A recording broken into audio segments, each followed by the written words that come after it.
সম্মানিত ভাইয়েরা রে আমার, আল্লাহর নবীর সৌন্দর্যের বর্ণনা করতে গিয়ে উম্মাহাতুল মুমিনিন হযরতে আয়েশা সিদ্দিকা রাদিয়াল্লাহু তাআলা আনহা বর্ণনা করেছিলেন। শুনেন, হযরতে আয়েশা বলছেন, যেই সমস্ত মানুষ বলে ইউসুফ আলাইহিস সালাতু ওয়াস সালামের সৌন্দর্য আল্লাহ রাব্বুল আলামিন অনেক বেশি দিয়েছেন, তাদেরকে বলতে চাই, হযরতে আয়েশা বলেন, শুনো, সেই যুগে 40 জন রমণী হযরতে ইউসুফ আলাইহিস সালাতু ওয়াস সালামের সৌন্দর্য দেখে আপেল কাটতে গিয়ে নিজের হাতের আঙ্গুল পর্যন্ত কর্তন করেছিল। উম্মাহাতুল মুমিনিন বলেন, ও দুনিয়ার মানুষ শুনো,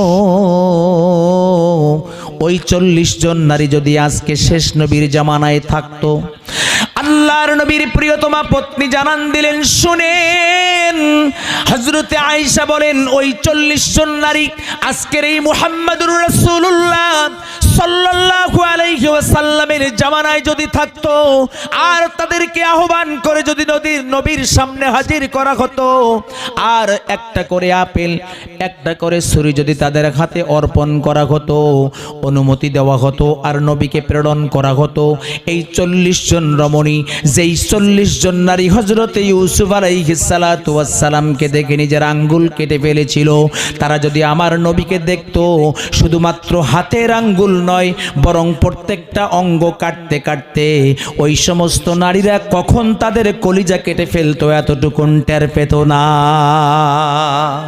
আমার নবী সবচেয়ে সৌন্দর্যের অধিকারী। যত মানুষ পৃথিবীতে আগমন করেছে, যত মানুষ এখন পর্যন্ত অবস্থান করছে, যত মানুষ দুনিয়া ধ্বংস হওয়ার পূর্ব পর্যন্ত আসবে, সমস্ত মানুষের ভেতর থেকে আল্লাহ পাক আপনার আমার নবী জনাবে মুহাম্মদুর রাসূলুল্লাহ সাল্লাল্লাহু আলাইহি ওয়াসাল্লামকে সবচেয়ে সৌন্দর্যমণ্ডিত মানুষ হিসেবে আল্লাহ পাক প্রেরণ করেছিলেন। সম্মানিত ভাইয়েরা আমার, ونشهد أن سيدنا ونبينا وشفيعنا وحبيبنا وحبيب أرواحنا ومولانا محمدا عبده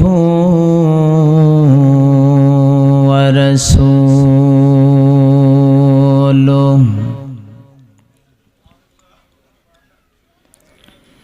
الذي أرسله بالحق بشيرا ونذيرا وداعيا إلى الله بإذنه وسراجا وقمرا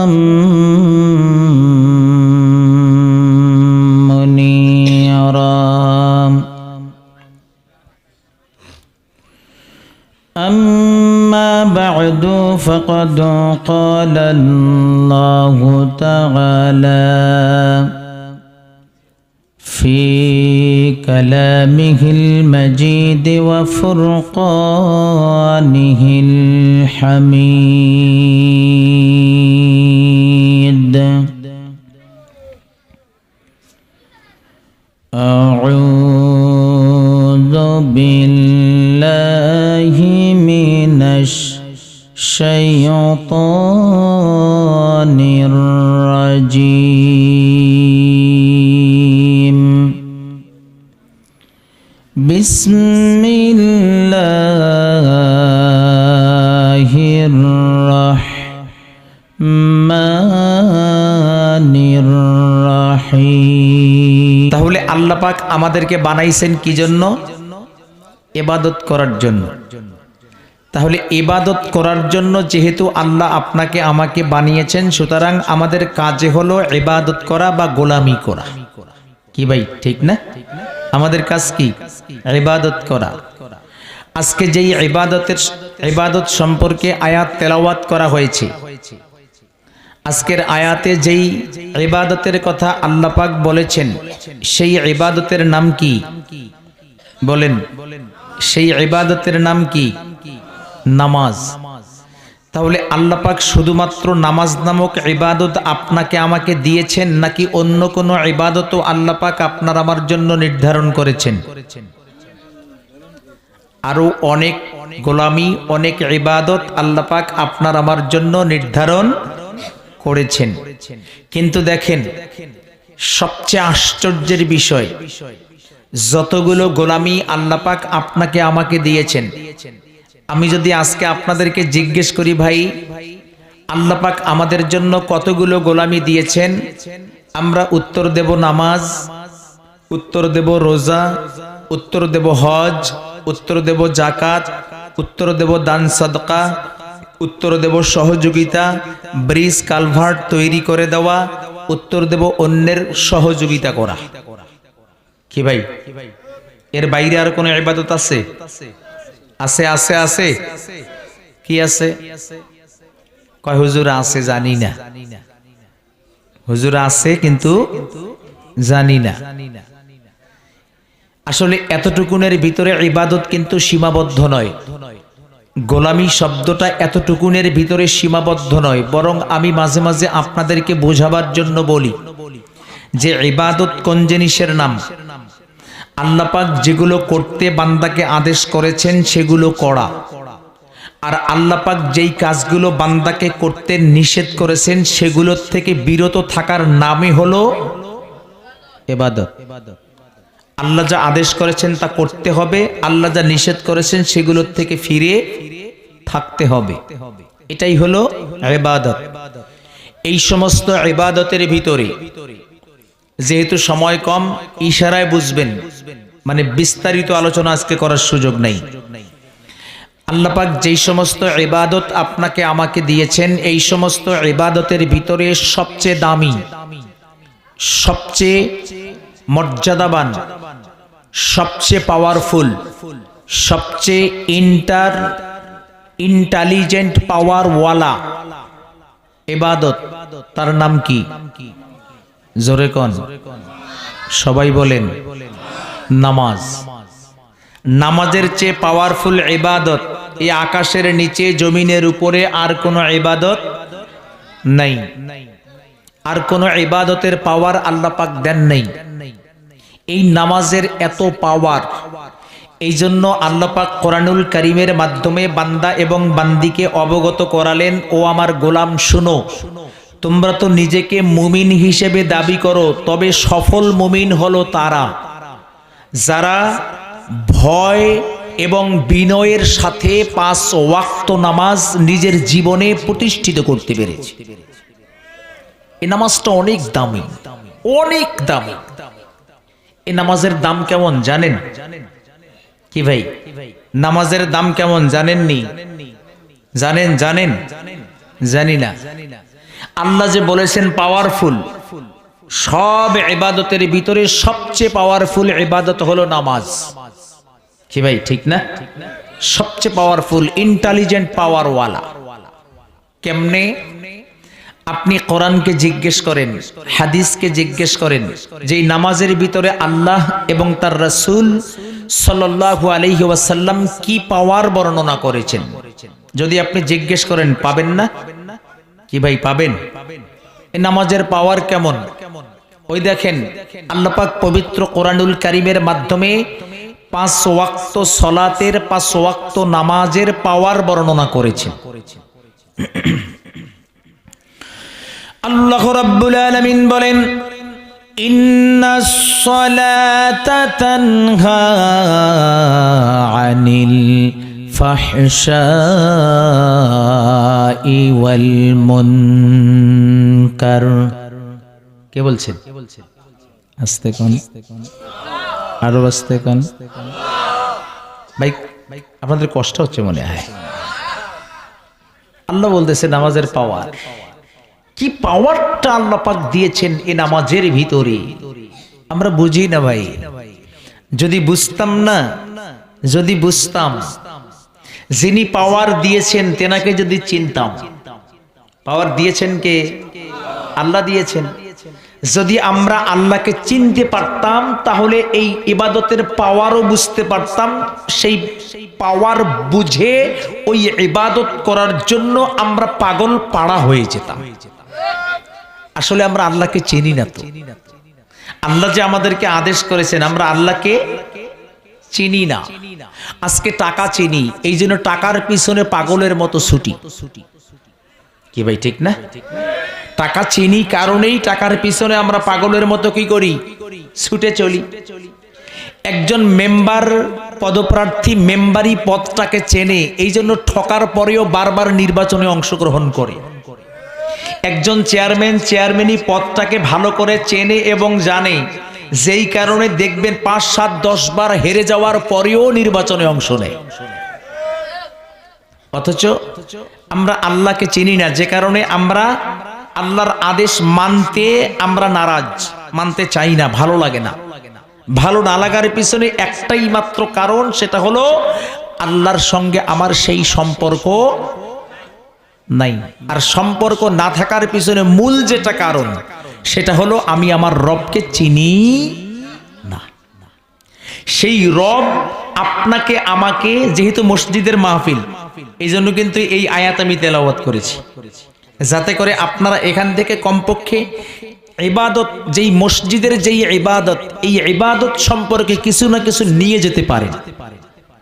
সম্মানিত ভাইরা আমার, এই নামাজের পাওয়ার আমরা যদি কোরআনুল কারীম খুঁজতাম, জানতাম, বোঝার চেষ্টা করতাম, আর আল্লাহকে যদি চিনতে পারতাম, তাহলে এই নামাজের জন্য আমরা পাগল পাড়া হয়ে যেতাম। আজকে আমরা অনেকে আছি, নামাজের আজান দিলে আর ভালো লাগে না, দৌড়াই মসজিদে। আবার অনেকে আছি নামাজের আজান দিলে বিরক্ত বোধ করে। কি ভাই ঠিক না? বিরক্ত বোধ করে কেন? বিরক্ত বোধ করার পিছনে মূল যেটা কারণ, সেটা হলো যেই রব আমাকে নামাজ দিয়েছেন সেই রবকে আমি চিনি না, আর যেই নামাজ আমাকে দিয়েছেন সেই নামাজের পাওয়ার সম্পর্কে আমি অবগত না। এজন্য আমরা মনোযোগী। অথচ আল্লাহ পাক নামাজের বর্ণনা করতেছেন, নামাজের পাওয়ার জানিয়ে দিচ্ছেন, ও গোলাম দেখো না আমার ইবাদতের ভিতরে নামাজ নামক ইবাদতের কত পাওয়ার তোমাকে দিয়েছে। সম্মানিত ভাইরা রে আমার, আল্লাহ রাব্বুল আলামিন তামাম পৃথিবীর জমিনের সমস্ত গোলামদেরকে জানিয়ে দিলেন, গোলাম শোনো,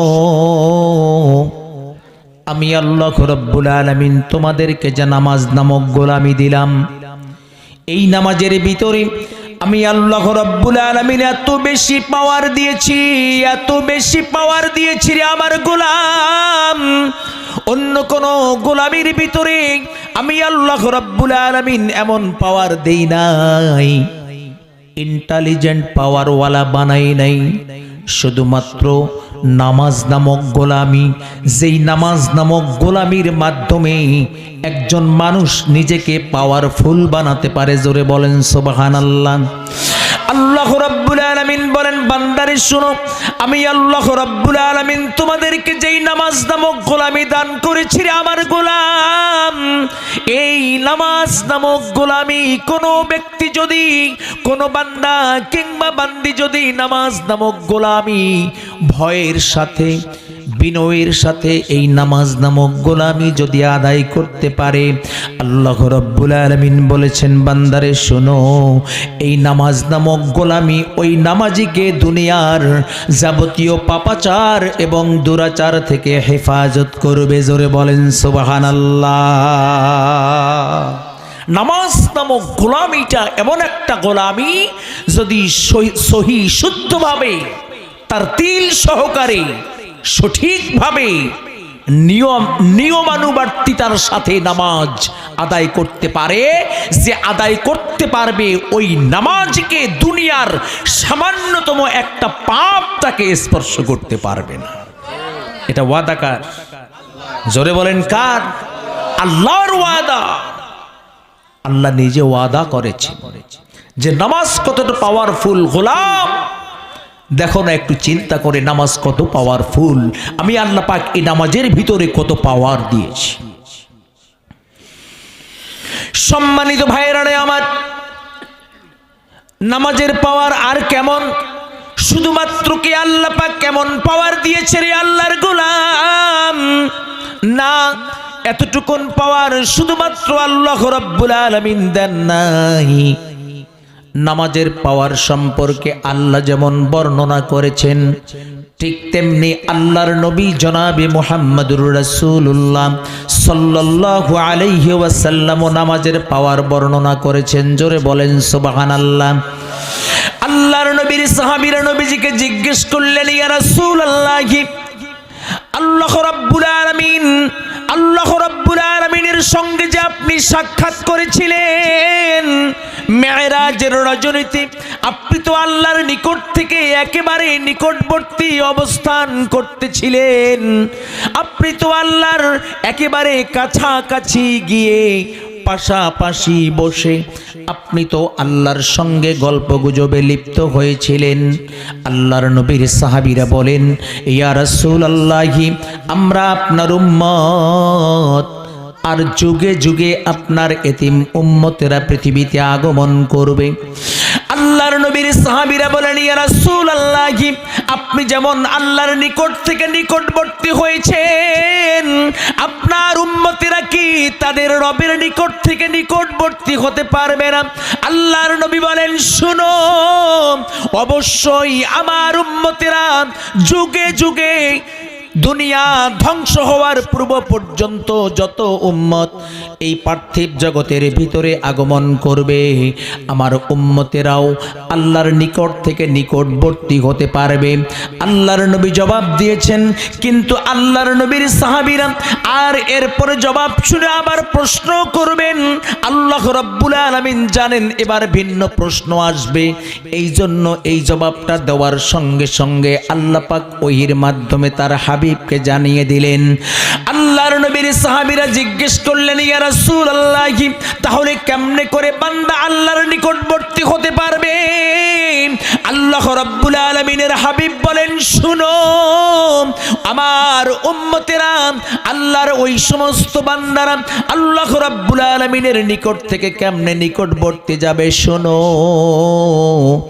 আল্লাহর নবী বলেছেন, আল্লাহ রাব্বুল আলামিন বলেন, আমি আল্লাহর নিকট থেকে আমার কোনো বান্দা কিংবা বান্দি যদি নিকটবর্তী হতে চায়, কাছাকাছি আসতে চায়, আল্লাহ রাব্বুল আলামিন পদ্ধতি জানায় দিলেন, ওয়াসজুদ, তোমরা সিজদা দাও, ওয়াকতারিব, আর এই সিজদার মাধ্যমে আমি আল্লাহর নিকট থেকে নিকটবর্তী হয়ে যাও। জোরে বলেন সুবহানাল্লাহ। সম্মানিত ভাইরা রে আমার, তাহলে নামাজের কত বড় পাওয়ার! এক নাম্বার পাওয়ার পেলাম, নামাজ যদি আমার সঠিক হয় তাহলে দুনিয়ার কোনো পাপ আমাকে স্পর্শ করতে পারবে না। জোরে বলেন ঠিক কিনা? নামাজ যদি আমার সঠিক হয়, যেই নামাজের ভিতরে আল্লাহ রাব্বুল আলামিন সিজদা দিয়েছেন, আল্লাহ রাব্বুল আলামিন নিজেই বলেছেন, বান্দা যখন সিজদা দেয়, আল্লাহর বান্দা যখন আল্লাহর নিকট থেকে নিকটবর্তী হতে চায়, আল্লাহ রাব্বুল আলামিন বলেছেন, বান্দা যখন সিজদা দেয় সঙ্গে সঙ্গে আমার ওই সমস্ত গোলামরা আমি আল্লাহর নিকট থেকে নিকটবর্তী হয়ে যায়। জোরে বলেন সুবহানাল্লাহ। আল্লাহর নবীর সাহাবীরা জিজ্ঞেস করলেন, ইয়া রাসূলুল্লাহ, এবার আপনার কাছে আর একটা জিনিস জানতে চাই। নবী বলেন, সাহাবীরা বলো, কি তোমরা জানতে চাও? আল্লাহর নবীর সাহাবীরা নবীজিকে ডাক দিয়ে বললেন, ইয়া রাসূলুল্লাহ, আপনার কাছ থেকে জানতে চাই, আপনি যে আল্লাহর সঙ্গে আরশে আজিমে সাক্ষাৎ করেছিলেন, আপনি আল্লাহর সঙ্গে কথোপকথন করছিলেন, আপনার কাছ থেকে জানতে চাই, যখন আপনি কথোপকথন করতেছিলেন তখন কি আপনার আর আল্লাহর মাঝে কোনো পর্দা ছিল নাকি?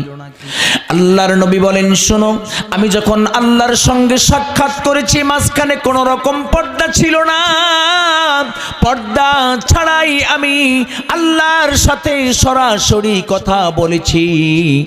আল্লাহর নবীর সাহাবীরা বলেন, ও নবী গো, আপনি যদি আল্লাহর সঙ্গে পর্দাহীন অবস্থায় কথা বলে থাকতে পারেন, তাহলে আপনার কাছে জিজ্ঞাসা হলো, আপনার উম্মতেরা কি আল্লাহর সঙ্গে এই পর্দাহীন অবস্থানে কোনো রকম অবস্থানে পৌঁছতে পারবে কিনা? আল্লাহর নবী বলেন শোনো, হ্যাঁ অবশ্যই পারবে।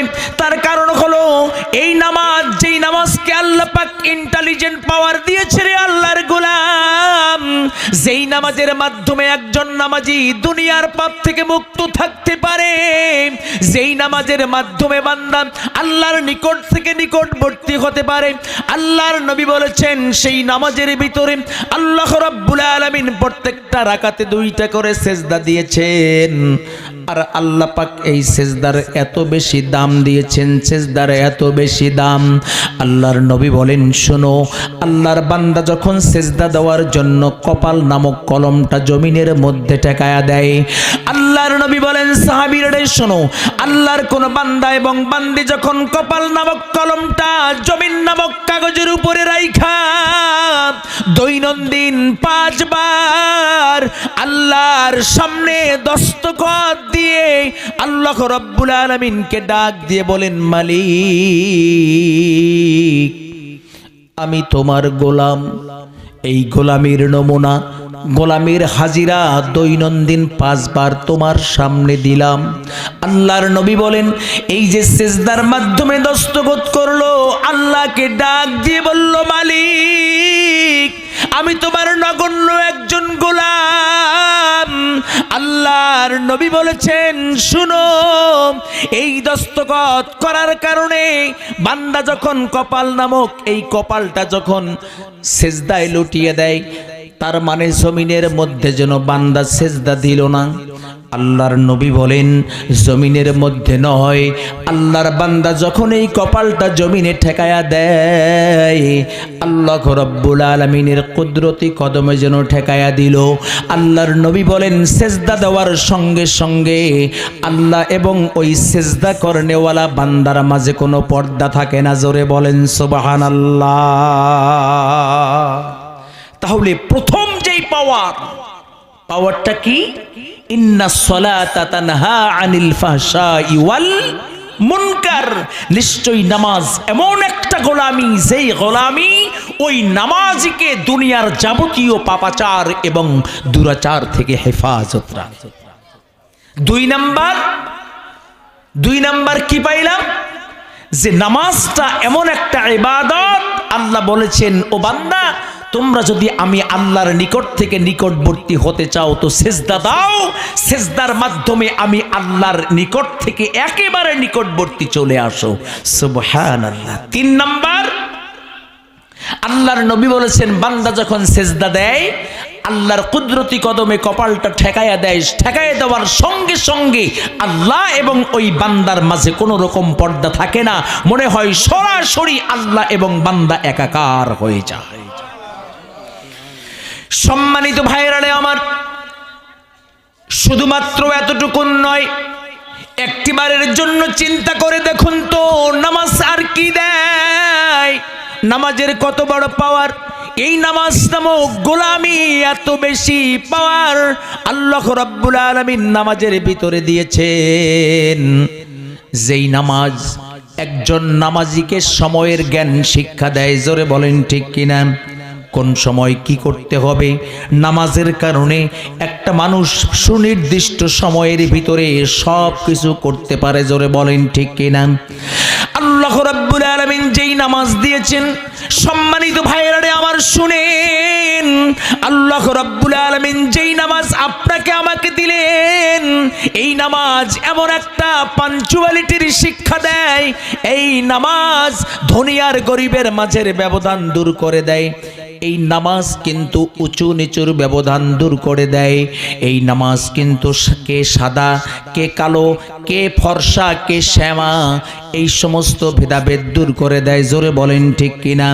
আপনি বাদশাহ হতে পারেন, আপনার বাদশাহীর যেমন দাম নামাজে দাঁড়ালে আপনার যেমন দাম, একজন চাকরেরও তেমন দাম। ওই দেখুন আল্লামা ইকবাল রহমতুল্লাহি আলাই কত সুন্দর করে বর্ণনা করেছেন, এক হি সাথ মে খড়ে হো গয়ে মাহমুদ আয়াজ, एक ही साथ में खड़े हो गए महमूद आज, न कोई बंदा रहा न कोई बंदा नवाज। আল্লামা ইকবাল বলতেছেন যে নামাজ ধনী গরিবের ব্যবধান যে দূর করে দেয় তার একটা উজ্জ্বল দৃষ্টান্ত হলো বাদশা মাহমুদ আর চাকর আয়াজ। পথিমধ্যে নামাজের ওয়াক্ত হয়েছে, নামাজ শুরু হয়েছে, বাদশা মাহমুদ আর চাকর আয়াজ একই সঙ্গে একই কাতারে পাশাপাশি দাঁড়িয়েছে। নামাজ পড়তে গিয়ে চাকরের পা গিয়ে বাদশার পায়ে লেগেছে। আল্লামা ইকবাল বলতেছেন যে নামাজ শেষ করে ওই বাদশার 14 গোষ্ঠীর ক্ষমতা নাই, চাকরকে ধমক দিয়ে বলবে নামাজ পড়তে গিয়ে তোর পা কেন আমি বাদশার পায়ের মধ্যে লাগলো। কি ভাই ঠিক না? নামাজ, এই নামাজটা হচ্ছে ধনী গরিবের ব্যবধান দূর করে দেয়। আজকে দেখেন, এখন প্রশ্ন হলো যেই নামাজ ধনী এবং গরিবের ব্যবধান দূর করে দেয়, যেই নামাজ একজন মানুষকে আল্লাহর কাছাকাছি নিয়ে যায়, যেই নামাজ বান্দা এবং আল্লাহর মাঝে পর্দাকে দূরীভূত করে দেয়, যেই নামাজ ওই নামাজিকে দুনিয়ার যাবতীয় পাপাচার এবং দুরাচার থেকে মুক্ত রাখে, সেই নামাজ কি আজ আমাদের নামাজগুলো সেরকম পাওয়ারফুল? জোরে বলেন।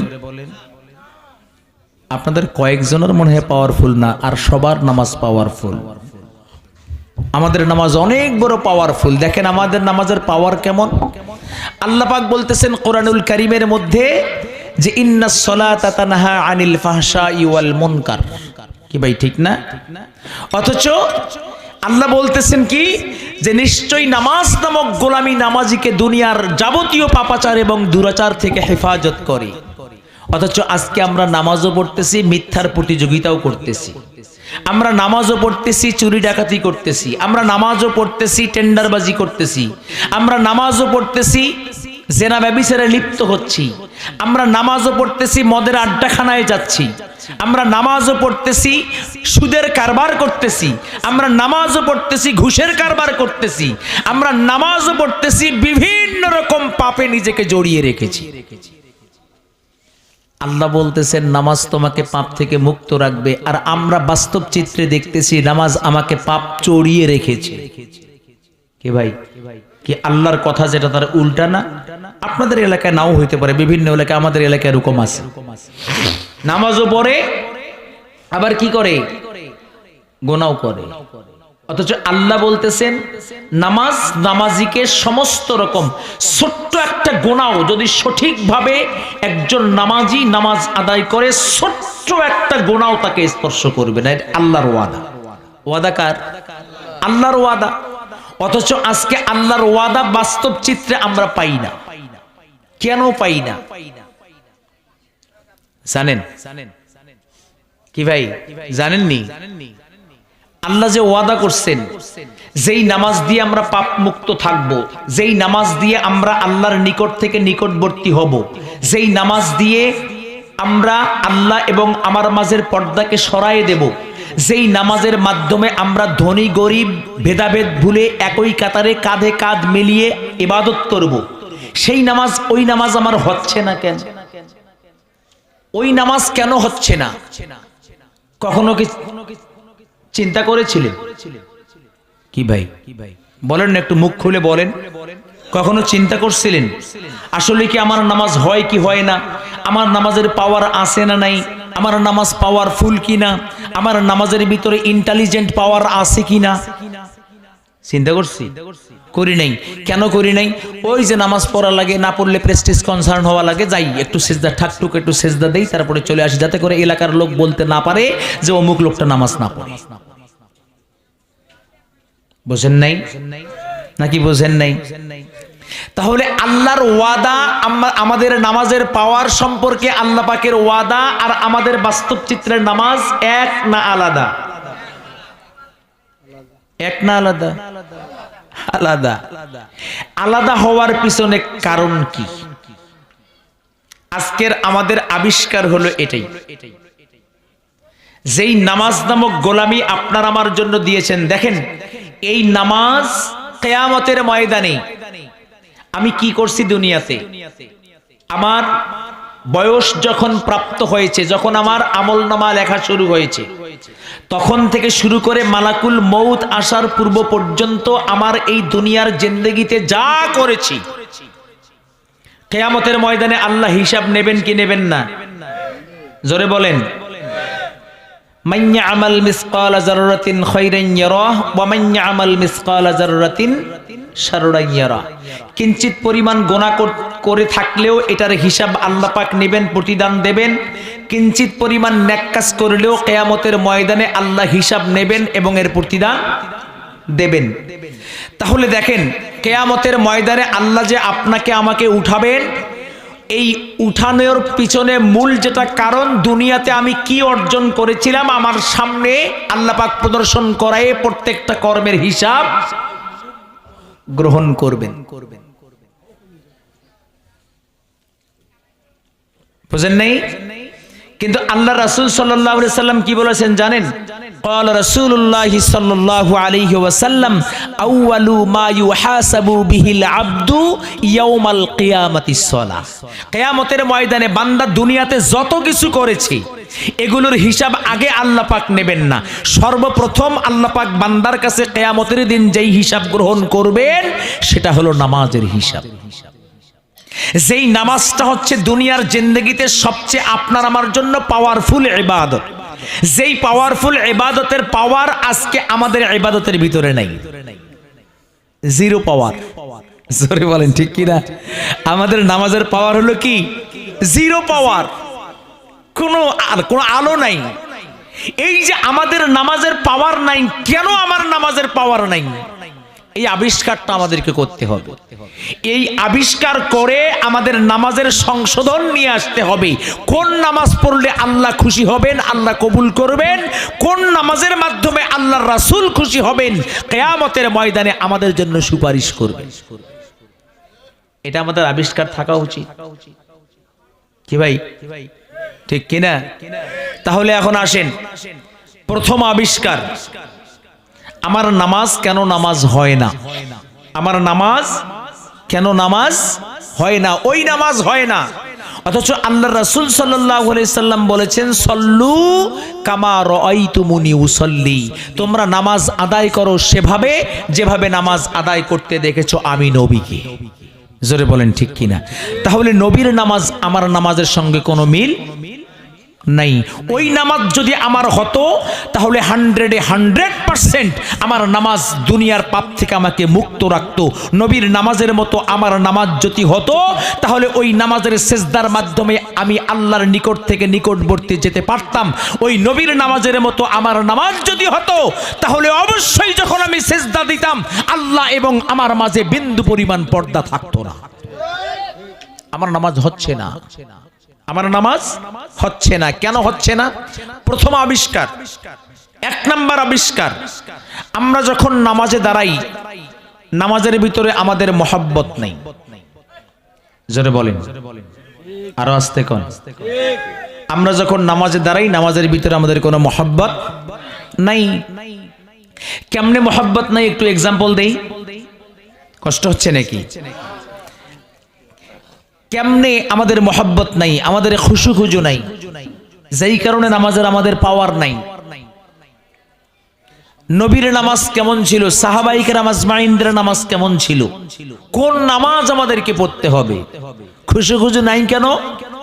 কারণ শুরুতেই আমরা আল্লাহর সঙ্গে যেই কমিটমেন্ট করি, নামাজের শুরুতেই আল্লাহর সঙ্গে আমার যেই ওয়াদাবদ্ধতা হয়, আমরা নিয়ত করার সঙ্গে সঙ্গে সেই কমিটমেন্ট বা ওয়াদাবদ্ধতা ভুলে যাই।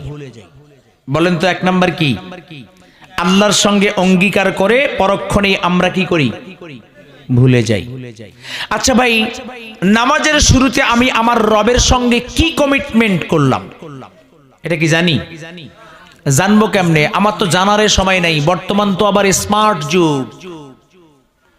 বর্তমান বিভিন্ন রকম স্মার্ট আবিষ্কারের ফলে নামাজ, রোজা, হজ, যাকাত, ইবাদত, বন্দেগী এগুলোর কথা তো আমার মনেই নাই। এখন স্মার্ট যুগের স্মার্ট সমস্ত আবিষ্কার নিয়ে, বিজ্ঞান নিয়ে আমরা খুব দৌড়ের উপরে আছি। যারা বলেন ঠিক কি না? আমাদের স্মার্ট, বর্তমান সময়ের স্মার্ট আবিষ্কার হলো কি? এআই। বলেন তো নাম কি? এআই। এআই ওই মোবাইলে আর কি। এআই দিয়ে কত রকমের কত কিছু করা যায়, কত কিছু বানান যায়, কত কিছু ভিডিও এডিটিং করা যায়, ইত্যাদি ইত্যাদি। এগুলো নিয়েই তো আমরা মত্ত। অথচ আমরা কখনোই ভেবে দেখি না আমার নামাজ হলো কিনা, আমার নামাজ সেই নামাজ হয়েছে কিনা, আমার নামাজ পাওয়ারফুল কিনা। তাহলে আমাদের আবিষ্কারের প্রথম যেই আবিষ্কার, এটা হচ্ছে আমরা আল্লাহর সঙ্গে যেই কমিটমেন্ট করি, এই কমিটমেন্ট আমরা নিয়ত করার সঙ্গে সঙ্গে ভুলে যাই। তাহলে এখন আসেন, আমাদের কমিটমেন্টটা কি, আমাদের অঙ্গীকারটা কি আমাদের রবের সাথে? কি বলেন? আমরা কি কমিটমেন্ট করতেছি? কি ভাই করি না? আপনি রাস্তায় নামাজ পড়েন, আপনি বাড়িতে নামাজ পড়েন, আপনি মাঠে নামাজ পড়েন, আপনি মসজিদের ভিতরে নামাজ পড়েন, যেখানেই নামাজ পড়েন না কেন, শুরুতেই আপনি আল্লাহর সঙ্গে কমিটমেন্ট করতেছেন, অঙ্গীকারে আবদ্ধ হচ্ছেন। কেমন? বিসমিল্লাহির রহমানির রহিম বইলাই যখন নামাজের মুসল্লায় পা রাখেন, পা রাইখাই আমরা একটা দোয়া পড়ি। কি ভাই পড়ি না? সবাই পড়ি। দোয়াটা আপনাদের এলাকায় কেমন জানি না আমি, তবে আমাদের এলাকারটা আমি বলতে পারবো কি আমরা যেটা পড়ি। দেখেন তো আমার এলাকার দোয়া আর আপনার এলাকার দোয়া এক কিনা। ইন্নী ওয়াজ্জাহাতু ওয়াজহিয়া লিল্লাযী ফাতারাস সামাওয়াতি ওয়াল আরদা হানিফা। এটা পড়েন নাকি? এই দোয়া এখানেও? ও আচ্ছা আচ্ছা, আপনার সবার মুখস্থ আছে তো? কি ভাই আছে? মুখস্থ আছে? সবার মুখস্থ আছে? আমি হাত তুলতে বলবো না, অনেকের মুখস্থ নাও থাকতে পারে, তারা লজ্জিত হবে। জোরে বলেন ঠিক কিনা? যাদের মুখস্থ আছে এবং যাদের নাই, তার মানে অ্যামালগেশন, সবাই আমার সঙ্গে দোয়াটা পড়বেন। পারবেন তো ইনশাআল্লাহ? সবাই পড়বেন প্রাণ খুলি। ইন্নী ওয়াজ্জাহাতু ওয়াজহিয়া লিল্লাযী ফাতারাস সামাওয়াতি ওয়াল আরদা হানিফা ওয়া মা আনা মিনাল মুশরিকিন। আমরা এটাকে শুধুমাত্র দোয়া মনে করি, ঠিক না ভাই? বলে এটা পড়তে হয় পাড়াই খায়, এই জন্য এই দোয়াটাই মনে করে দোয়াটা পড়তে হয়, এই জন্য পড়ি। কিন্তু এই দোয়ার মাধ্যমে আমি যে গোলাম, আমি আমার রবের সঙ্গে কমিটমেন্ট করলাম, এই কমিটমেন্টটা আমরা জানি না আমি আল্লাহর সঙ্গে কি কমিটমেন্ট করতেছি। আল্লাহ কি বলতেছেন, আল্লাহর সঙ্গে আমরা কি বলতেছি? আমি আমার মালিককে ডাক দিয়ে বলতেছি, মালিক ইন্নী ওয়াজ্জাহাতু ওয়াজহিয়া লিল্লাযী ফাতারাস সামাওয়াতি ওয়াল আরদা হানিফা। আমি আমার রবকে ডাক দিয়ে বলতেছি, আমার রব, আমি মোতাওয়াজ্জা হলাম, আমি মুখ ঘুরিয়ে নিলাম, আমি সারেন্ডার করলাম হেড টু ফিট, মাথার থেকে পা পর্যন্ত আপনার সামনে সারেন্ডার করলাম, ওই রবের সামনে যেই রব এই বিশাল আকাশ আর বিস্তীর্ণ জমিনের একচ্ছত্র অধিপতি। জোরে বলেন সুবহানাল্লাহ। আল্লাহকে ডাক দিয়ে বলতেছে, আল্লাহ আমি তোমার সামনে সারেন্ডার করলাম, তুমি তো আসমানের মালিক, জমিনের মালিক, তোমার সামনে পুরোপুরি আমার সব কিছু সারেন্ডার করে দিলাম। শুধু এতটুকুন কমিটমেন্ট না, বরং আমি আল্লাহকে ডাক দিয়ে আরো বলতেছি, আল্লাহ শুধুমাত্র এতটুকুন নয়, ওয়ামা আনা মিনাল মুশরিকিন, আমি কিন্তু মুশরিক অর্থাৎ শিরিক করেওয়ালাদের অন্তর্ভুক্ত না। কি কমিটমেন্ট করতেছি? সবকিছু আল্লাহর রাহে আমি সুবর্দ করলাম।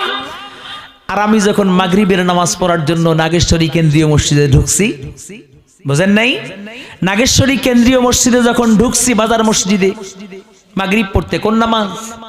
মাগরিব পড়তে। জহর পইরা গেছি, বাজার খরচ ছিল, বিবি বাজার করতে বলছে, মাছ, গোস, আলু, বেগুন, মরিচ, পেঁয়াজ, আরো কত কি। এই জন্য মাগরিবের আগে সব শেষ, মাগরিবের নামাজ পড়ার জন্য ঢুকছি। দেখেন কমিটমেন্ট আর আমাদের অবস্থান। আল্লাহর সঙ্গে আমার কমিটমেন্ট আর বাস্তব চিত্রে আমার অবস্থানটা কেমন।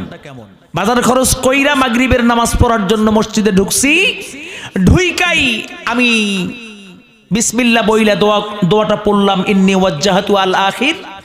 এরপরে আমি নিয়ত করলাম নাওয়াইতু আন উসাল্লি লিল্লাহি তাআলা সালাসা রাকাআতি সালাওয়াতিল মাগরিব ফরজুল্লাহি তাআলা ইক্তিদাইতু বিহাযাল ইমাম মুতাওয়াজ্জিহান ইলা জিহাতিল কাবাতিশ শরীফাতি। আল্লাহু আকবার, আল্লাহু আকবার বইলা সানাটা পড়লাম, তাউস তাসমিয়া পড়লাম, তাউস তাসমিয়া পইরাই ব্রেন অন্যদিকে চলে গেছে। এখন আমি সূরা ফাতিহা অন্য সূরা না পইরা আমি চিন্তা করতেছি বাজারে তো নিয়ে আসলাম ৪,৫০০ টাকা, গোশত কিনলাম ১৪০০ টাকা, মাছ কিনলাম ৩৫০ টাকা, কাঁচা বাজার করলাম ৪০০ টাকার মতো, আমার খরচ হইল ২৩৫০ টাকা। আমি আনলাম ৪,৫০০ টাকা, আমার কাছে আছে ৫৩০ টাকা, বাকি টাকা গেল কই? কি ভাই, বাস্তব চিত্র, আমাদের নামাজের বাস্তব চিত্র এটা ভাই। তাহলে আপনি বলেন আপনার আমার এই নামাজের মাধ্যমে কেমনে করে আপনাকে আমাকে গুনাহ থেকে ফিরে রাখবে, হেফাজত রাখবে? আপনি চিন্তা করেন আমার নামাজের হালত যদি এরকম হয়, আমার এই নামাজের সেজদা কেমনে করে আমাকে আল্লাহর নিকট থেকে নিকটবর্তী নিয়ে যাবে? আপনি আপনার বিবেককে জিজ্ঞেস করে দেখেন আমার নামাজের হালত যদি এরকম হয়, আমার সেজদার মাধ্যমে আল্লাহ এবং আমার মাঝের পর্দাকে কেমনে করে দূরীভূত করবে? আমার নামাজের তো পাওয়ার নাই। দুনিয়াতে যদি আমার নামাজের পাওয়ার না থাকে, পাওয়ার লেস হয়ে যায়, কিয়ামতের ময়দানে এই নামাজের দাম আল্লাহর আদালতে 4 পয়সাও আল্লাহ আমাকে দেবেন না। সুতরাং নামাজ হতে হবে ক্বালা রাসূলুল্লাহি সাল্লাল্লাহু আলাইহি ওয়াসাল্লাম সাল্লু কামা রাআইতুমুনি উসাল্লি। নবী যে বলেছেন তোমরা নামাজ আদায় করো সেভাবে যেভাবে নামাজ আদায় করতে দেখেছো আমি নবীকে। নবীর নামাজ পড়তে হবে। নবীর নামাজের কথা বাদ দিলাম, তিনি তো স্পেশাল। কি ভাই ঠিক না? নবী হলেন স্পেশাল। আর বিশেষ করে আপনার আমার নবী জনাবে মুহাম্মদুর রাসূলুল্লাহ সাল্লাল্লাহু আলাইহি ওয়াসাল্লাম আরো very very very very special. কি ভাই ঠিক না? আপনার আমার নবী শেষ নবী তো আরো ভেরি ভেরি স্পেশাল। কেমনে?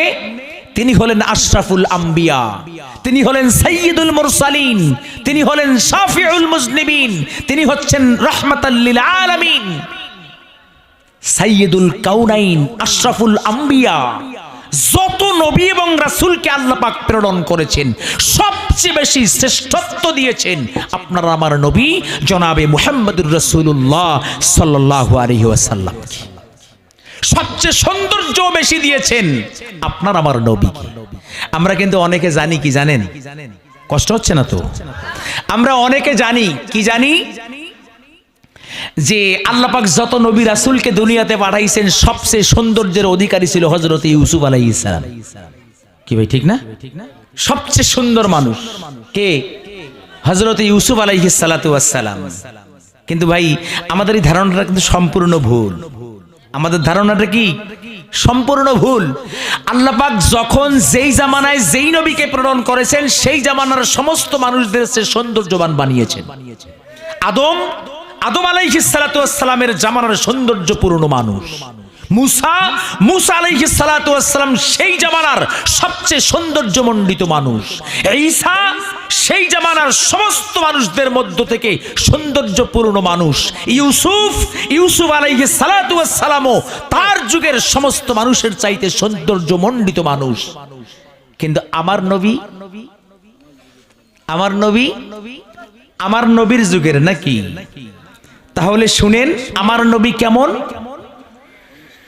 সম্মানিত ভাইয়েরা রে আমার, আল্লাহর নবীর সৌন্দর্যের বর্ণনা করতে গিয়ে উম্মাহাতুল মুমিনিন হযরতে আয়েশা সিদ্দিকা রাদিয়াল্লাহু তাআলা আনহা বর্ণনা করেছিলেন। শুনেন, হযরতে আয়েশা বলছেন যেই সমস্ত মানুষ বলে ইউসুফ আলাইহিস সালাতু ওয়াস সালামের সৌন্দর্য আল্লাহ রাব্বুল আলামিন অনেক বেশি দিয়েছেন, তাদেরকে বলতে চাই হযরতে আয়েশা বলেন, শুনো, সেই যুগে 40 জন রমণী হযরতে ইউসুফ আলাইহিস সালাতু ওয়াস সালামের সৌন্দর্য দেখে আপেল কাটতে গিয়ে নিজের হাতের আঙ্গুল পর্যন্ত কর্তন করেছিল। উম্মাহাতুল মুমিনিন বলেন, ও দুনিয়ার মানুষ শুনো, ওই 40 জন নারী যদি আজকে শেষ নবীর জামানায় থাকতো।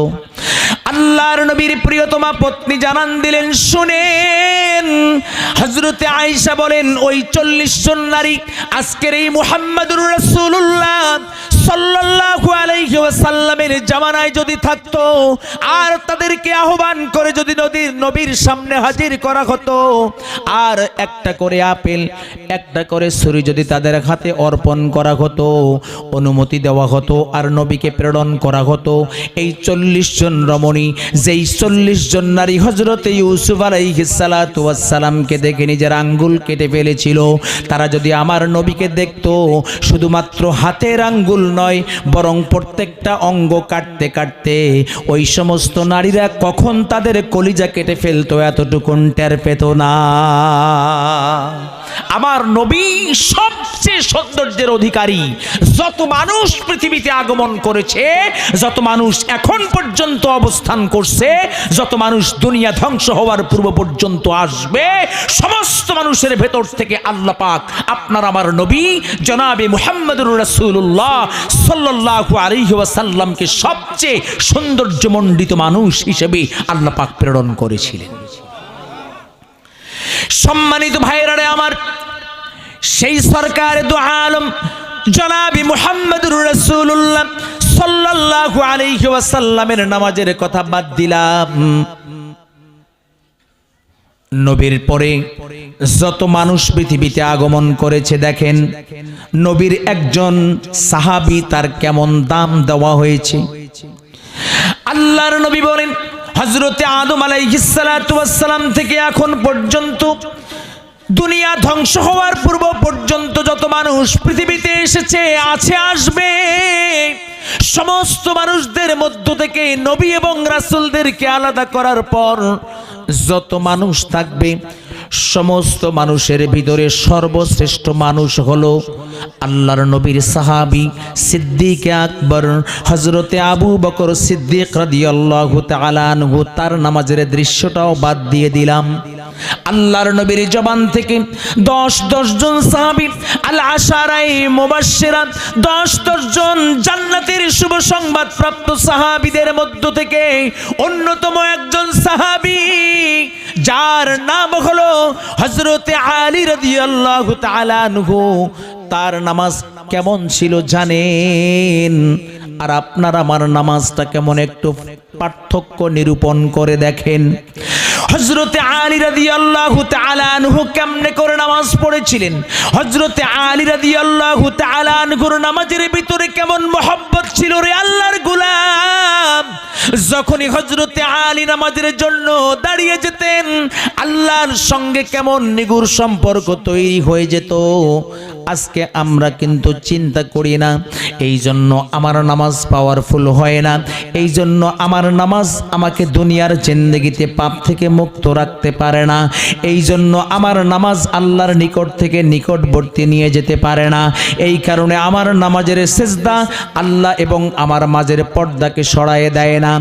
সম্মানিত ভাইরা আমার, অথচ হযরতে আলী রাদিয়াল্লাহু তাআলা আনহুর এমন নামাজ ছিল, এমন নামাজ, যেই নামাজের মাধ্যমে দুনিয়ার সব ভুলে যেতেন, একমাত্র আল্লাহর প্রেমে হাবুডুবু খেয়ে খেয়ে। হযরতে আলী বলেন, আমি যখন নামাজে তেলাওয়াত করি, যতটা শব্দ নামাজের ভিতরে তেলাওয়াত করি, প্রত্যেকটা শব্দের জবাব আল্লাহ আমাকে দেন, আর আল্লাহর ওই জবাবগুলো শুনে শুনে আমি আমার নামাজের শেষ পর্যন্ত তেলাওয়াত করতে থাকি। জোরে বলেন সুবহানাল্লাহ। সম্মানিত ভাইরা আমার, তাহলে হযরতে আলী রাদিয়াল্লাহু তাআলা আনহুর নামাজ কেমন ছিল শুনেন। হযরতে আলীর নামাজ সম্পর্কে সম্যক ধারণা নিতে হলে আগে হযরতে আলীকে চিনতে হবে রে আল্লাহর গোলাম। যদি আলীকে চিনতে না পারি, তাহলে আলীর যে আমল, এই আমলের লোড সম্পর্কে আমরা অবগত হতে পারবো না। আগে আমাদেরকে আলী সম্পর্কে পরিচয় গ্রহণ করা লাগবে। জোরে বলেন ঠিক কিনা? কারণ কি জানেন? কারণটা হলো ব্যক্তি সম্পর্কে পরিচিত না হলে ব্যক্তির ব্যক্তিত্ব তখনই বৃদ্ধি পাবে যখন ব্যক্তিটা উঁচু পর্যায়ের হবে। কি ভাই ঠিক না? ব্যক্তির ব্যক্তিত্ব তখনই পরিমাপ করা যাবে যখন ব্যক্তিটা উঁচু পর্যায়ে যাবে। যেমন আমি মাঝে মাঝে ছোট্ট একটা এক্সাম্পল দেই, বলবো নাকি? মাঝে মাঝে ছোট্ট একটা এক্সাম্পল দেই। এক্সাম্পলটা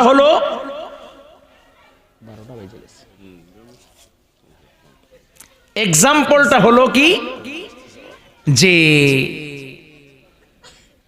আপনাকে যদি আপনার এলাকার কোনো আধা পাগল এসে বলে, ভালো করে বুঝবেন, কোনো আধা পাগল যদি এসে এখানে বলে, মনে করেন ভাইয়ের নাম কি না আপনার?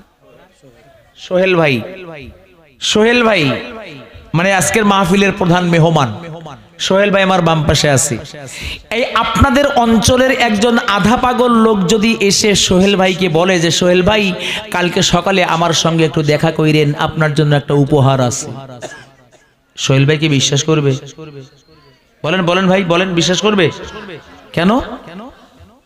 কারণ আধা পাগল বা পাগলে বলেছি। সোহেল ভাই মনে মনে বলবে কত পাগল জীবনে দেখলাম, এ আবার নতুন পাগলের আমদানি।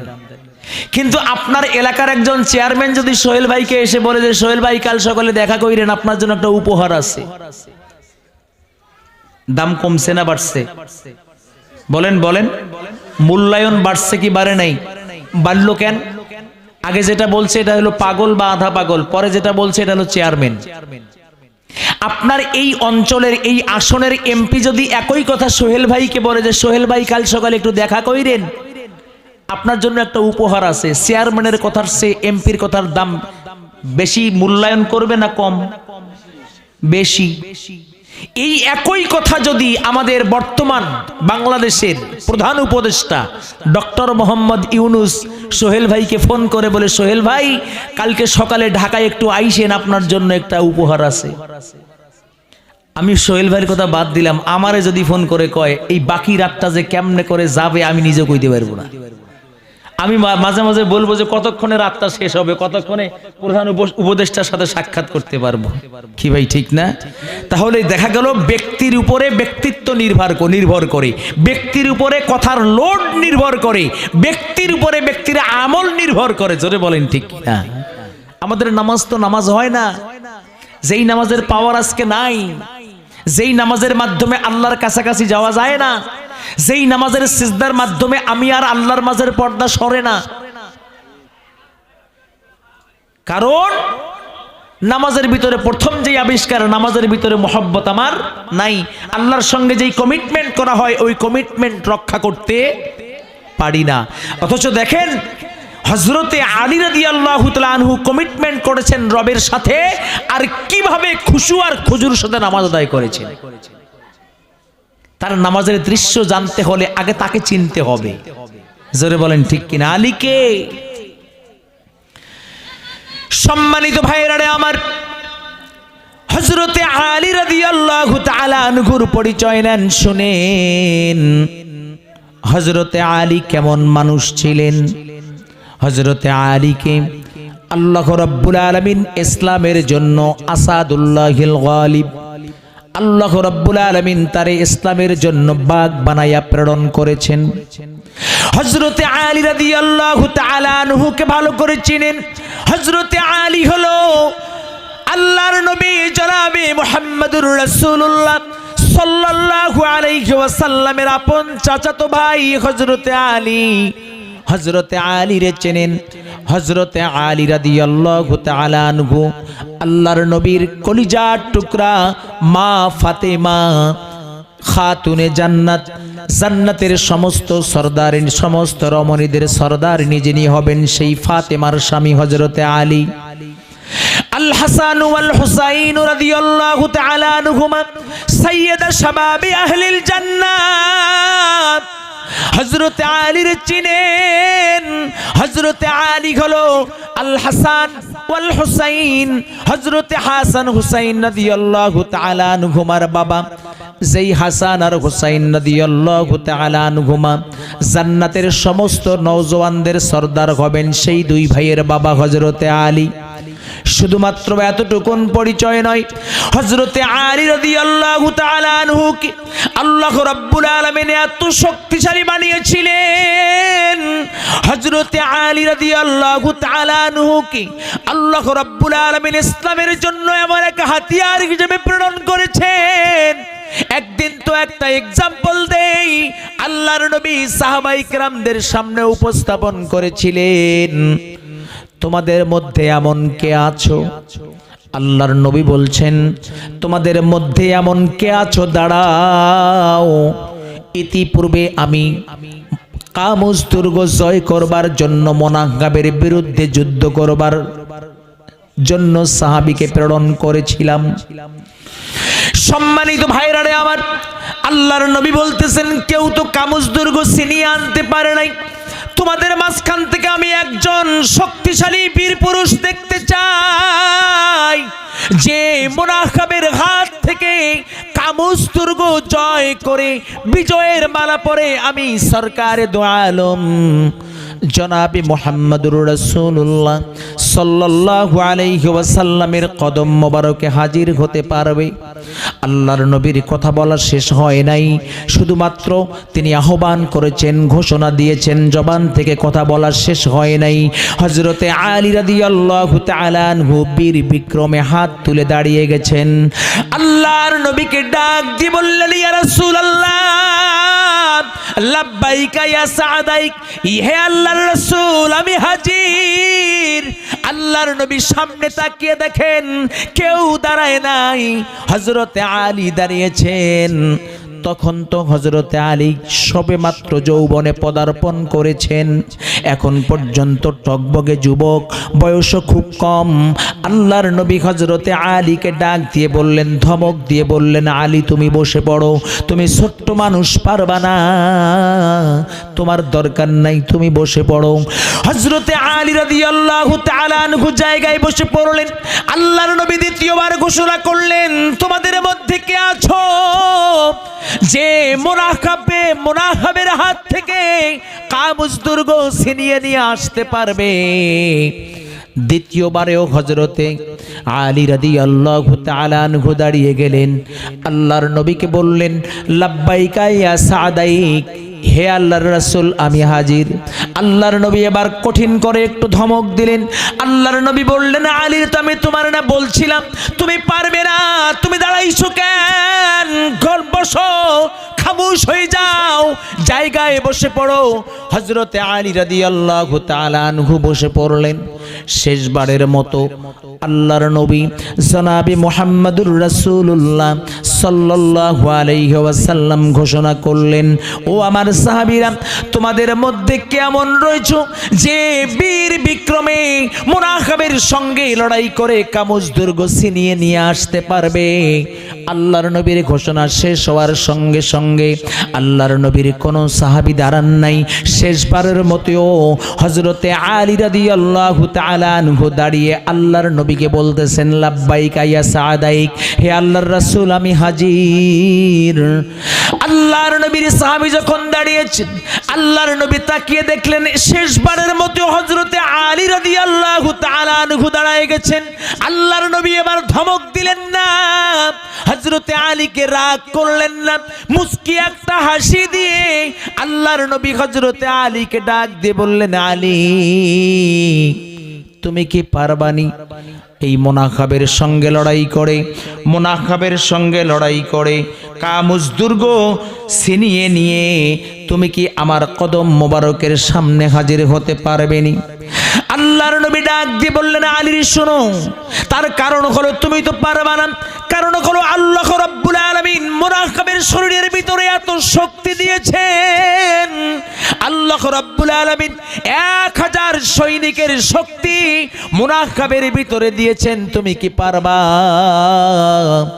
হযরতে আলী বলতেছেন, ইয়া রাসূলুল্লাহ আপনি যদি আমাকে অনুমতি দেন আর আপনি যদি আমার রবের সামনে হাত বাড়িয়ে আমার জন্য দোয়া করেন, তাহলে অবশ্যই আমি মোনাহাবের সঙ্গে লড়াই করে ওই মোনাহাবকে পরাজিত করে কামুজ দুর্গ ছিনিয়ে নিয়ে বিজয়ের মালা পরে আপনার কদম মোবারকের সামনে হাজির হয়ে যাব। জোরে বলেন সুবহানাল্লাহ। সম্মানিত ভাইরা রে আমার, আল্লাহর নবী অনুমতি প্রদান করলেন, হযরতে আলীর জন্য দোয়া করলেন। যখনই মোনাহাবের সামনে আলী পৌঁছে গেলেন, অনেক কথোপকথন হয়ে গেল। হযরতে আলীকে ডাক দিয়ে মোনাহাব বললেন, আলী তুমি পারবা না, তুমি তো আমার সম্পর্কে ভালো করে জেনে শুনেই এসেছো, তোমার দরকার নাই, তুমি ফিরে চলে যাও। হযরতে আলী বলেন, মোনাহাব, আল্লাহর নবী আমার জন্য অনুমতি প্রদান করেছেন, আল্লাহর নবী আমার জন্য দোয়া করেছেন, হয়তো আমি বিজয়ী বেশে যাব, নয়তোবা শাহাদাতের মউত গ্রহণ করে আল্লাহর সামনে হাজির হয়ে যাব। জোরে বলেন সুবহানাল্লাহ। সম্মানিত ভাইরা আমার, এবার মোনাহাব আলীকে ডাক দিয়ে বলছেন, আলী রে, তাহলে তুমি তোমার তরবারি চালাও।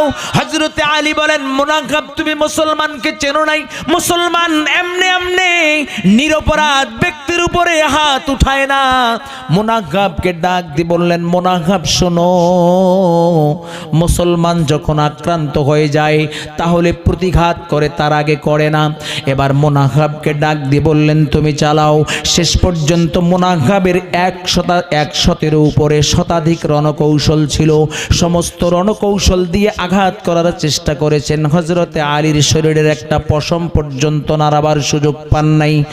সম্মানিত ভাইরা আমার, যখন শতাধিক রণকৌশল শেষ হয়ে গিয়েছে, হযরতে আলী বলেন, শোনো মোনাহাব, শতাধিক রণকৌশল প্রয়োগ করে আমাকে তুমি আক্রান্ত করতে চেয়েছিলে, পারো নাই, তোমার তো রণকৌশল শেষ হয়ে গেছে, এবার আমার একটা আঘাত সহ্য করার জন্য প্রস্তুতি গ্রহণ করো। এই বলে হযরতে আলী রাদিয়াল্লাহু তাআলা আনহু তরবারের খাপ থেকে টান মেরে তরবারি বের করেছেন। এমন জোরে একটা কোপ মেরেছেন, একটা কোপে মোনাহাবের মাথা থেকে পা পর্যন্ত মাঝখান দিয়ে চিরে শরীরটা 2 টুকরো হয়ে 2 দিকে পড়ে গিয়েছে। কিতাবের মধ্যে এসেছে শুধুমাত্র মোনাহাবের শরীর চিরে যায় না, বরং হযরতে আলীর হাতের তরবারি ওই কোপের কারণে মাটির ভিতরে তরবারির মুঠো পর্যন্ত গেড়ে গিয়েছিল। জোরে বলেন সুবহানাল্লাহ। সম্মানিত ভাইরা রে আমার, সেই হযরতে আলী রাদিয়াল্লাহু তাআলা আনহুর নামাজ কেমন ছিল শুনেন। যুদ্ধের ময়দানে যুদ্ধ করতে গিয়েছেন, কাফির বেঈমানদের ছোরা বিষাক্ত লোহার কড়া এসে হযরতে আলীর পায়ের মধ্যে বিঁধে গিয়েছিল। এত বিষাক্ত লোহার কড়া, যেই লোহার কড়ার বিষের কারণে হযরতে যন্ত্রণার কারণে হযরতে আলী রাদিয়াল্লাহু তাআলা আনহু হাউমাউ করে কান্নাকাটি শুরু করে দিয়েছিল। সাহাবায়ে কেরাম অসংখ্যবার চেষ্টা করেছে, লোহার কড়া বের করতে পারে নাই। আল্লাহর নবীর সাহাবীরা দৌড়ে গিয়ে আল্লাহর নবীকে ডাক দিয়ে বললেন, ইয়া রাসূলুল্লাহ, আপনার প্রিয় সাহাবী হযরতে আলী রাদিয়াল্লাহু তাআলা আনহু আক্রান্ত হয়েছেন। আল্লাহর নবী জিজ্ঞেস করলেন, কি হয়েছে বলো। আল্লাহর নবীর সাহাবীরা ডাক দিয়ে বললেন, ইয়া রাসূলুল্লাহ, কাফের বেঈমানদের পক্ষ থেকে ছোড়া একটা বিষাক্ত লোহার কড়া তার পায়ের মধ্যে বিঁধে গেছে। আমরা যতবার বের করতে চেয়েছি ততবার হযরতে আলী চিৎকার মেরে বেহুশ হয়ে জমিনের মধ্যে পড়ে গিয়েছিল। আল্লাহর নবী ডাক দিয়ে বললেন, ও আমার সাহাবীরা, আমার আলীর আর কষ্ট দিও না, আমার আলীর আর কষ্ট দিও না, আর কষ্ট দিও না, আমার আলীর কষ্ট আর সহ্য করতে পারি না। আল্লাহর নবীর সাহাবীরা ডাক দিয়ে বললেন, ইয়া রাসূলুল্লাহ, তাহলে কি ব্যবস্থাপনা করব, পরামর্শ চাই। আল্লাহর নবী বললেন, দাঁড়াও, একটু পরেই তো নামাজের ওয়াক্ত শুরু হয়ে যাবে, জামাত শুরু হয়ে যাবে। আমার আলী যখন নামাজের নিয়ত বাঁধবে, এই নিয়ত বাঁধার পর তোমরা আলীর পায়ের থেকে লোহার কড়া বের করবে। জোরে বলেন আল্লাহু আকবার। সম্মানিত ভাইরা আমার, 2 জন সাহাবী ফিরে গেলেন। আল্লাহর নবীর সাহাবীরা অপেক্ষা করতেছেন নামাজের কখন ইকামত হবে। নামাজের ইকামত হয়ে গেল। ইমাম সাহেব আল্লাহু আকবার দিয়ে তাহরিমা বাঁধলেন। আল্লাহর নবীর সাহাবী হযরতে আলী রাদিয়াল্লাহু তাআলা আনহু তাকবীর দিয়ে তাহরিমা বাঁধলেন। সঙ্গে সঙ্গে আল্লাহর নবীর দুইজন সাহাবী, একজন সাহাবী শক্ত করে হযরতে আলী রাদিয়াল্লাহু তাআলা আনহুর পাটা ধরলেন, আরেকজন সাহাবী দাঁত দিয়ে শক্ত করে লোহার কড়া কামড় দিয়ে এমন একটা হেসকা টান মেরেছেন, লোহার কড়াও বেরিয়ে গেছে। সাহাবীর একটা দাঁতও শাহাদত বরণ করেছে। কিন্তু আশ্চর্যের ব্যাপার হলো, যেই লোহার কড়া বের করতে গিয়ে হযরতে আলী চিৎকার দিয়ে বেহুশ হয়ে জমিনের মধ্যে পড়ে গিয়েছিল, সেই লোহার কড়া হযরতে আলীর পায়ের থেকে নামাজের মুহূর্তে নামাজরত অবস্থায় বের করতে গিয়ে চিৎকার দেওয়া তো দূরের কথা, জবান থেকে উহ শব্দটুকুন পর্যন্ত বের করে নাই। জোরে বলেন সুবহানাল্লাহ। সম্মানিত ভাইরা আমার, তাহলে সেই আলীর নামাজটা কেমন? নবী যে বলছেন সল্লু কামা রাআইতুমুনি উসাল্লি, এই রকম নামাজ পড়তে হবে। 2 নাম্বার, আমার নামাজ কেন পাওয়ারফুল হয় না? কারণ আমার তেলাওয়াতের মধ্যে শুদ্ধতা নাই। জোরে বলেন ঠিক কিনা? অথচ আল্লাহ পাক পবিত্র কোরআনুল কারীমের ভিতরে বলেছেন আউজিদ আলাইহি ওয়ারাত্তিলিল কুরআনা তারতিলা। আল্লাহ বলেছেন তোমরা লম্বা করে টেনে পড়ো, তারতিল সহকারে তেলাওয়াত করো। আমাদের তারতিল সহকারে তেলাওয়াত হয় না, যেই কারণে অর্থ বিগড়ে যায়। এই নামাজের ভিতরে খুশি খুশি আসে না, এই নামাজ আল্লাহর দরবারে কবুল হয় না, যে কারণে আমার নামাজ পাওয়ারফুলও হয় না। সম্মানিত ভাইরা আমার, আল্লাহ রাব্বুল আলামিন আপনাকে আমাকে সহ গোটা পৃথিবীর সমস্ত মুমিনদেরকে, যেহেতু আল্লাহ পাক বলেছেন কদ আফলাহাল মুমিনুন আল্লাযীনা হুম ফি সলাতিহিম খাশিউন, মানে মুমিনদের মধ্য থেকে সফল কাম মুমিন হতে হলে যেই নামাজ পড়তে হয়, এই নামাজ আদায়ের মাধ্যমে আল্লাহ পাক আমাদের প্রত্যেককে এক একজন করে সফল মুমিন হিসেবে আল্লাহর দরবারে নিজের নামটা লেখাবার তৌফিক দান করুক। সকলে বলি আল্লাহুম্মা।